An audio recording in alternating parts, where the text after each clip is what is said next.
In today's class we will be learning the topic, care of the family house. Care of the family house is important as the cleanliness of an environment determines the health and well-being of the individuals living there. Types of care: daily cleaning, weekly cleaning, daily cleaning. Daily cleaning involves tasks like making beds, tidying up, wiping surfaces, dusting, vacuuming, mopping floors, and cleaning bathrooms and kitchens. Weekly cleaning.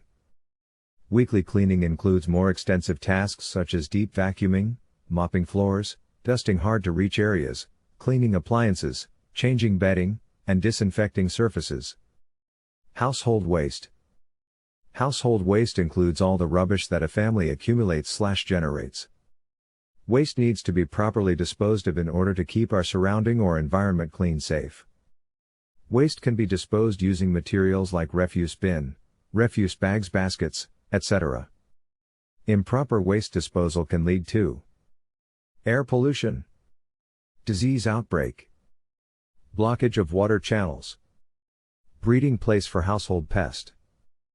Thanks for watching. See you in the next video.